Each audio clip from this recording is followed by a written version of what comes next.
34 બેઠક ઉપર આમ આદમી પાર્ટી આગળ, 35 બેઠક ઉપર બીજેપી આગળ અને 1 બેઠક ઉપર કોંગ્રેસ આગળ.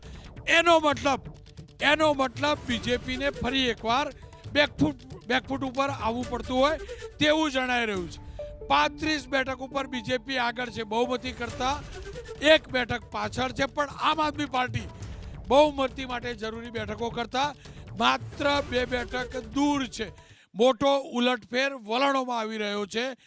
34 બેઠક ઉપર આમ આદમી પાર્ટી, 35 બેઠક ઉપર બીજેપી, 1 બેઠક ઉપર કોંગ્રેસ. આપને શું લાગી રહ્યું છે? કેમ કે સ્ટેટ નાનું છે, એસેમ્બલી નાની છે, ત્યારે આ પ્રકારના ઉલટફેર સતત જોવા મળશે. મુખ્યત્વે હજી જે છે કે પહેલો રાઉન્ડ જે છે ઈવીએમનો ચાલુ થયેલો એવું ઇન્ડિકેશન જે આપ્યું છે એ પ્રમાણે જોઈએ તો જે છે બહુ સતત આ જે છે. અને બીજું આ 11 જિલ્લામાં 365 ગામોમાંથી મુખ્યત્વે જોઈએ તો ત્યાંની વસ્તી ઉપર અને એની ઇમ્પેક્ટ જે છે એ ધીમે ધીમે જોવા મળશે. કારણ કે ત્યાંના વોર્ડ જે છે, વોર્ડ એનાલિસિસ જે છે એ વોર્ડ સુધીનું જે છે કે એમાં કઈ કઈ વસ્તી એસસી મુસ્લિમ જે જાટ પૂર્વાંચલ આ બધા ફેક્ટરો છે એ દરેક સીટો ઉપર બહુ મુખ્યત્વે અસર કરે છે.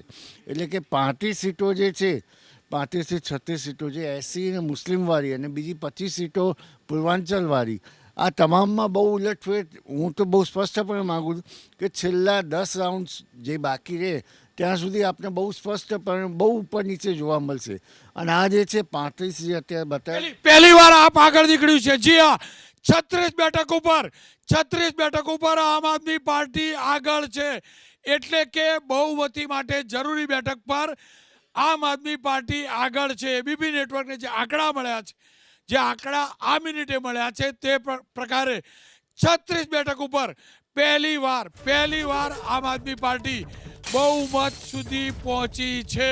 અત્યાર સુધીની મતગણતરીના જે આંકડા મળ્યા છે એ પ્રકારે 36 બેઠક ઉપર આપ, બીજેપી 33 બેઠક, કોંગ્રેસ 1 બેઠક. મોટો ઉલટફેર નજરે પડી રહ્યો છે. પણ એ હકીકત છે હજુ પણ આમ આદમી પાર્ટીના દિગ્ગજ નેતા પાછળ છે.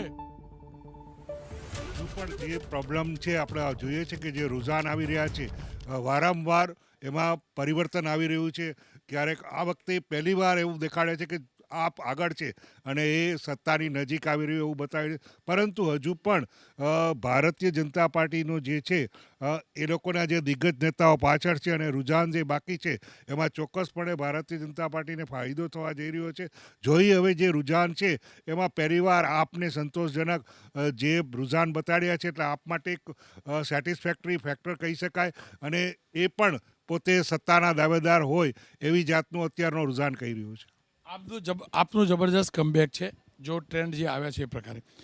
તમને લાગે છે કદાચ કેજરીવાલ અને આમ આદમી પાર્ટીના નેતાઓની જે ગણતરી હતી એ પ્રકારના રૂઝાનો, એટલે જ ગઈકાલે પણ આપણે જોયું હતું કે આપ તરફથી એવું કહેવામાં આવતું હતું કે બીજેપીવાળા તેમના ઉમેદવારોને ઓફર કરવા લાગ્યા છે. એટલે એક વાત સ્પષ્ટ છે કે જો આપ પાર્ટી 50 સીટો નથી મેળવતી, બરાબર છે, તો દિવાળી એમણે વિપક્ષ તરીકે જ ઉજવવાની છે. એ હું તમને કહું છું. કેમ? કારણ કે ઓપરેશન લોટસના જે લડવૈયાઓ જે છે એ એમના પોલિટિકલ ધારિયા ચપ્પુ અને તલવારોની ધાર કાઢવા માંડશે.